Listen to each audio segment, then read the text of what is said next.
Hello everybody, मैं राजेश शर्मा आपका एक बार फिर से स्वागत करता हूँ सी लैंग्वेज की क्लास में। आज हम देखेंगे कि किस प्रकार सी में हम मल्टीपल मैसेजेस, कई बार हमारे पास बहुत कुछ होता है प्रिंट करवाने को और उसको हम एक ख़ास सीक्वेंस में प्रिंट करवाना चाहते हैं, तो उसको किस तरीके से हम प्रिंट करवा सकते हैं। तो चलिए शुरू करते हैं। जैसा कि मैंने आपको पिछली क्लास में बताया कि कोई भी प्रोग्राम है तो उसमें जो भी आप लाइब्रेरी फंक्शन यूज़ करना चाहते हैं उसके रिगार्डिंग हेडर फाइल को हमको इंक्लूड करना पड़ता है। तो यहाँ पे जैसा कि हमने प्रिंट एफ यूज़ किया और फिर हम करेंगे मल्टीपल मैसेजेस के लिए, तो उसके लिए stdio.h को हमको इंक्लूड करना पड़ेगा, जो कि हमने सबसे पहली लाइन के तौर पे लिखा है। उसके बाद मैंने कहा कि कोई भी एग्जीक्यूटेबल स्टेटमेंट देखें तो आपको उसके लिए कोई न कोई फंक्शन बनाना पड़ेगा। और फंक्शन आप जो भी बनाएं, जितने भी बनाएं, लेकिन मेन कंपलसरी है क्योंकि एग्जीक्यूशन प्रोग्राम का मेन से स्टार्ट होता है।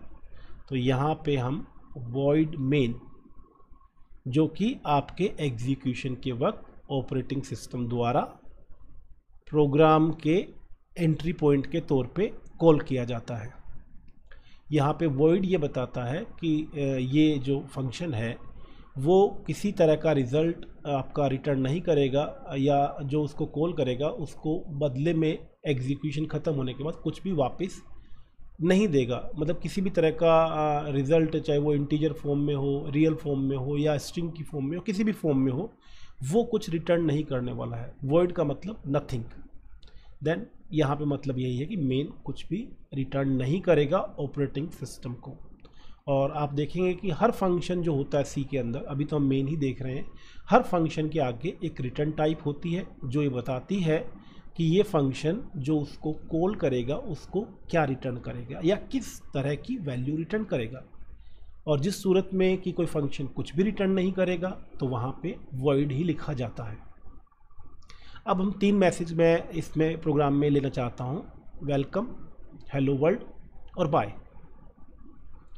तो उसमें किस तरह के वेरिएशन हो सकते हैं उसको हम देखेंगे। तो एक तो ये कि प्रिंटफ,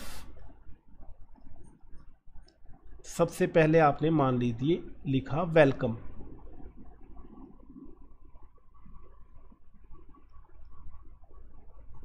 फिर आपने लिखा प्रिंटफ हेलो वर्ल्ड,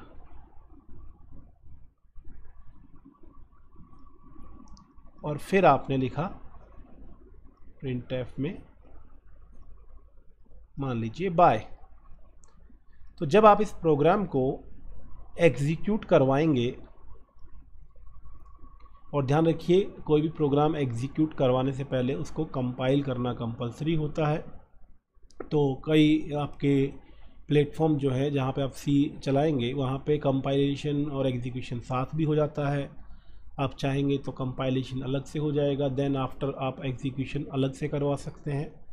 तो वो टेक्निकल इश्यूज हम बाद में देखेंगे। अभी हम ये मान के चल रहे हैं कि प्रोग्राम आपने सक्सेसफुली कंपाइल किया, देन एग्जीक्यूट किया, साथ किया, अलग अलग किया, वो अभी मुद्दा नहीं है। तो यहाँ पे जब ये प्रोग्राम एग्जीक्यूट होगा तो इसका जो आउटपुट है,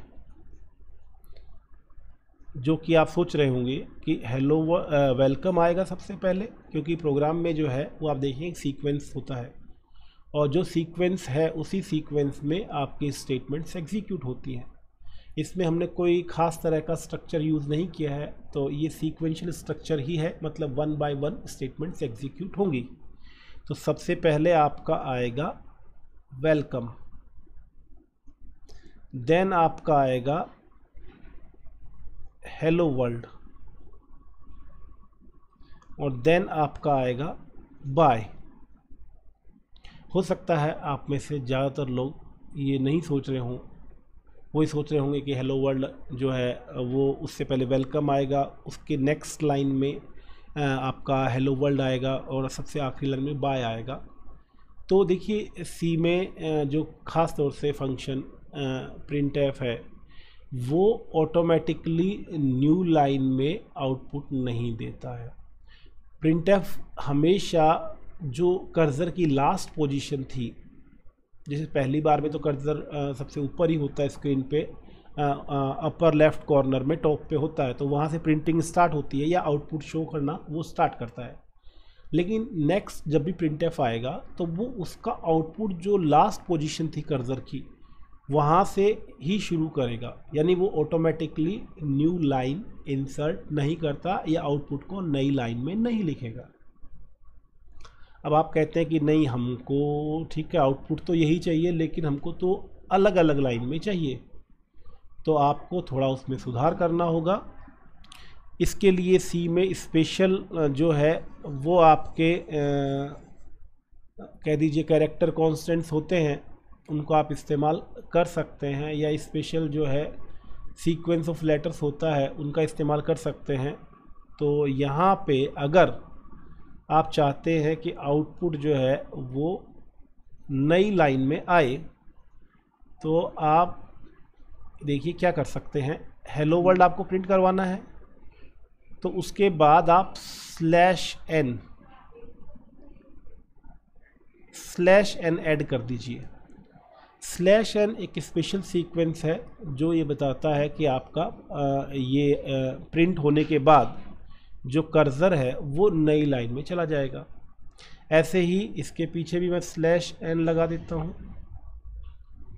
तो यहाँ पे इस बार जो आप देखेंगे कि पहला प्रिंटफ जब होगा तो वो क्या करेगा, वेलकम प्रिंट करेगा, और उसके बाद जो /n है वो कर्सर को नेक्स्ट पोजीशन में ले जाएगा। तो यहाँ पे /n और ये स्पेशल जो कैरेक्टर सीक्वेंस हैं /n, उसके अलावा /t होता है फॉर टैब कि आपको नेक्स्ट टैब से आउटपुट शुरू करना है। फिर उसके अलावा स्पेशल जो होते हैं वो होता है /r/f/a/b, बहुत सारे होते हैं, वो भी हम बाद में अलग से लेक्चर में जानेंगे, लेकिन अभी हाल फिलहाल /n को जानते हैं। तो यहाँ पे वेलकम आने के बाद जो /n है उस /n को आप देखिए प्रिंट नहीं होगा, ये /n कर्सर को नेक्स्ट लाइन में ले जाएगा। उसके बाद नेक्स्ट स्टेटमेंट पे जब आएंगे हेलो वर्ल्ड तो ये आउटपुट यहाँ पे हेलो वर्ल्ड प्रिंट हो जाएगा।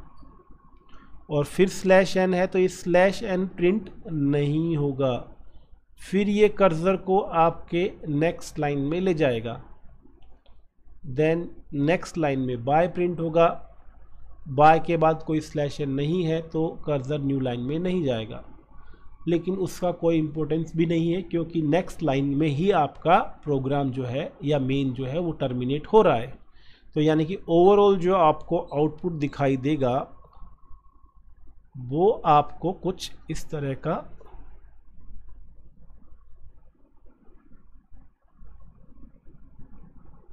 दिखाई देगा, ऐसा वेलकम, हेलो वर्ल्ड और बाय।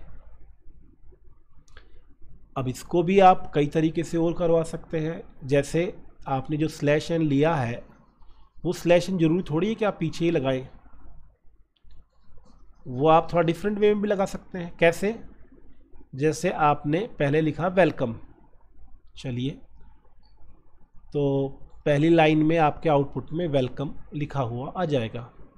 दूसरी लाइन में आप स्टार्टिंग में /n दे दीजिए, तो वही बात है, होगा इफेक्ट वही कि आपका पहले वेलकम लिखा जाएगा और उसके बाद दूसरी लाइन में पहले /n होगा, यानी पहले न्यू लाइन में आएगा देन हेलो वर्ल्ड लिखेगा।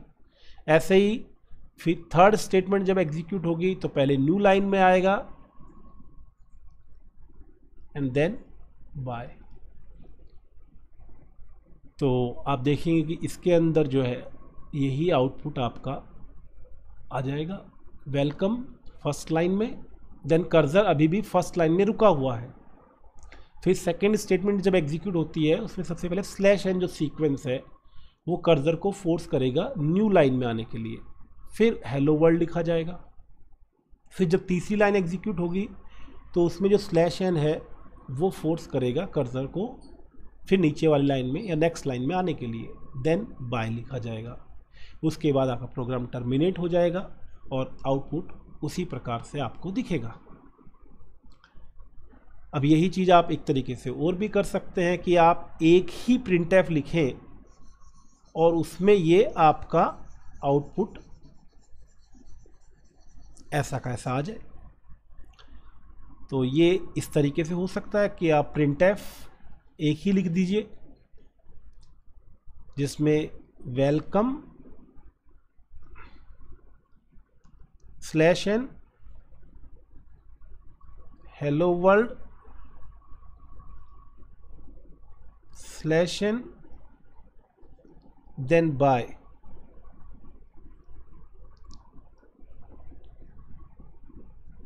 तो यहाँ पे आप देखिए एक ही printf है, उसमें प्रोग्राम जो है आपका कुछ इस तरीके से आउटपुट देगा।